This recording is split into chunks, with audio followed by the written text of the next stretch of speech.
Hey Fandom, it's Mera for a comic show. I'm here in the comic shop's new location, just one unit over from the past location. The Geeky Z has expanded, it got bigger. The comic shop has gotten nicer.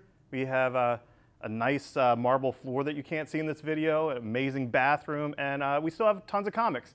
And I am just back from Portland, from the Image Expo, where I learned a lot of cool stuff, and also Comicspro, where I met with like all the different publishers and got a good feel of what's coming. And I'm excited, I'm enthused. Let's get into this week's comics. Okay, this is the free Marvel previews. You need to pick it up wherever you're at. It has the Avengers, which I'll talk about, Donny Cates on Venom, and a new #1 with the same creative team on Black Panther. Now, I get the negativity about Avengers being renumbered as #1 and it's like a fresh start, a new beginning. I assure you, this is not a fresh start. This is not a new beginning. This is not legacy. This is not throwing out the legacy.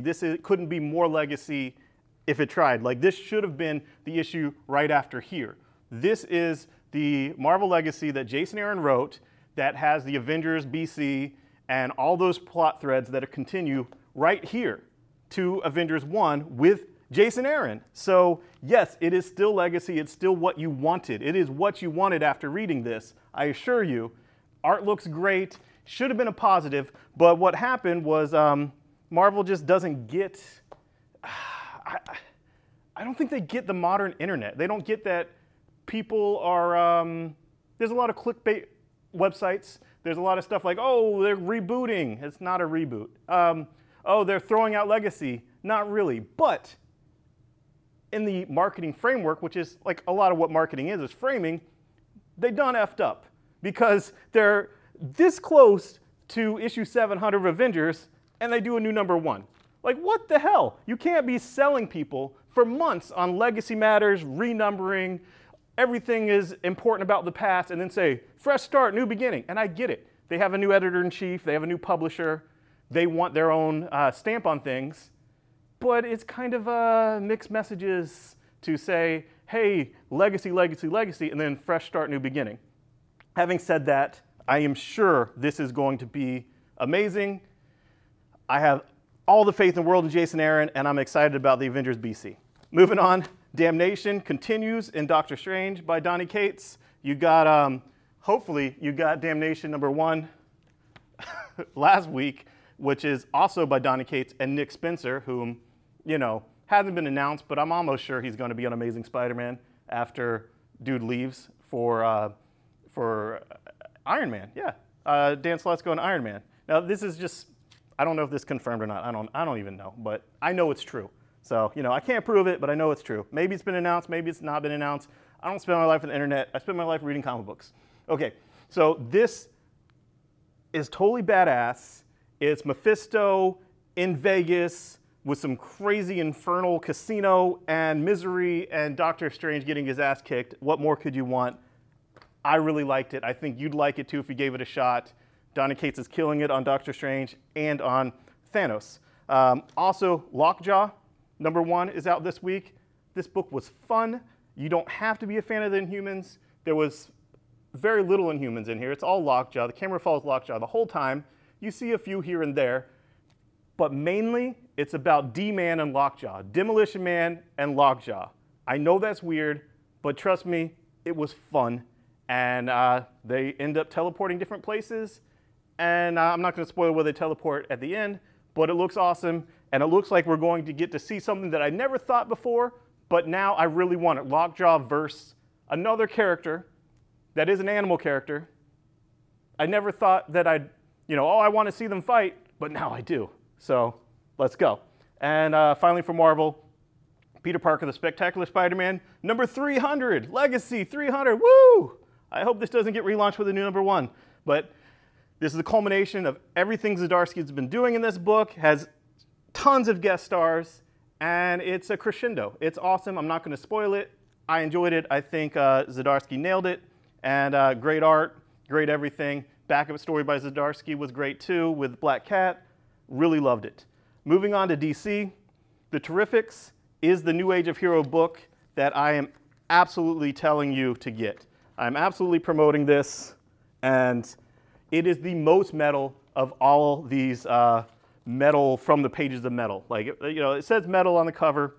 I assure you it is. It has Plastic Man, who was in that egg in metal, which hopefully we'll see him come out of in issue 6 of Metal. Yes, it looks like the Fantastic Four, but that's fine. Marvel's not giving us Fantastic Four now. Aesthetically, they look like the Fantastic Four. You know, you got the stretchy guy, but he's not the smart one. Mr. Terrific's the smart one. You have the intangible female character, but, you know, whatever. Yeah, so that's cool. She's from the Legion of Superhero future. She might not be the exact same character, but it's neat to me. I'm curious. At Metamorpho, whom I've always loved from back in the JLI, Outsiders, all that. This book is Jeff Lemire. It's great art by Reese, and it's just fun. It's fun, and I'm sure the end has been spoiled by you if you've read stuff on the internet. The end, the last couple pages, is totally awesome. I really dig it. I'm not going to say what it is, but it's a crossover with a character that DC owns from a different imprint, from a different universe, that they haven't done anything with in a long time, and I'm totally sold on the Terrifics. I would give it like 9 out of 10. It stuck the landing. Great first issue. Loved it. Moving on, Mera, Queen of Atlantis. This is a standard cover. We also have an art germ cover. And it spins right out of Aquaman. So if you're reading Aquaman, you absolutely need to read this. But if you're not reading Aquaman, which I'm not caught up with Aquaman right now, I kind of let it slide, you know, doing the move and all this other nonsense in my life. I wasn't lost. You know, they said, well, Mera was doing this, and now she's here. Aquaman's there. So what? Cool. And Orm's in it from the first page. Love Ocean Master, love Orm, love what they're doing with him. And it's high time that Mera got, you know, her spotlight. I enjoyed it. Same writer from Aquaman. No problems with it. It's awesome. If you're curious about it at all, get it. And then finally, for DC, Young Animal, Milk Wars, the final part, Doom Patrol versus Justice League. Looks like a cereal box, and this is batshit crazy.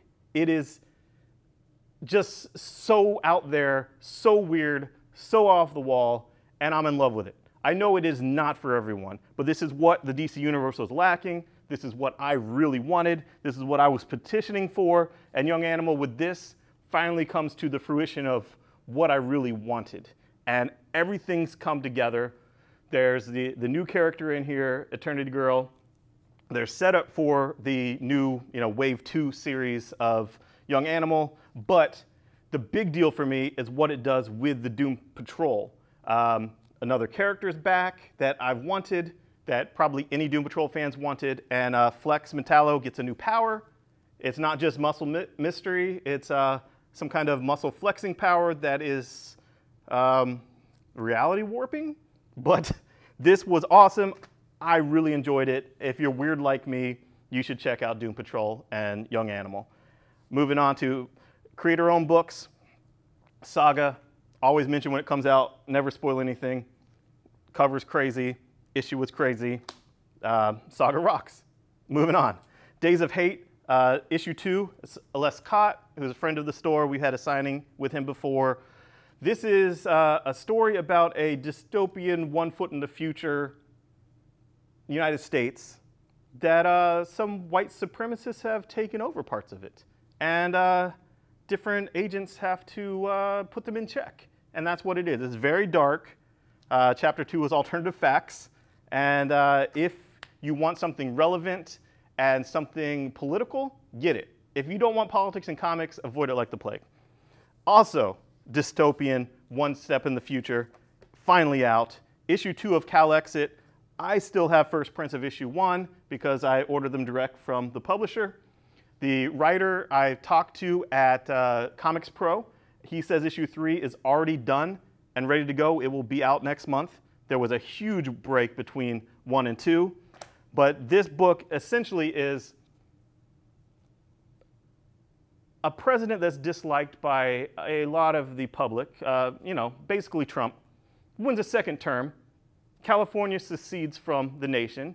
And since it's one of the largest economies in the world, the administration does not want to allow that to happen, so they send their people in there to stop it, and full-on craziness, insurrection, nuttiness. It's very dystopian, but I enjoyed it, so whatever. Your mileage may vary. I enjoyed it. If you want something punk rock, edgy, political, and relevant, that's another option. All right. Licensed books. Jim Henson's Labyrinth, Coronation, #1. This is the story of the hidden history of the Goblin King and the origin of Jareth the baby. It's canon. It's Cy Spurrier, so it's a great writer on it. Art's brilliant. New heroine. Spoiler, Jareth's mother. And, like, obviously. So, anyway, if you like the Labyrinth, you need to get this. Point blank. It's canon. This is what you get. You know, there's not going to be a prequel movie anytime soon. I don't know. But this was awesome. So if you like that, you should get it, honestly. And finally, American Gods, still in the shrink wrap, thick as hell. Neil Gaiman, Russell on art, one of Neil Gaiman's constant collaborators. And I loved the show. I actually got that whatever it was, stars just for it, and then canceled it once the season was over. And we'll start it again when season 2 starts. But I love the novel, love the show, and the comic is actually really well done. So if you want more American Gods, there it is. And that's the week that is. Hope you enjoy comics, and I'll see you again next week. Thanks, bye-bye.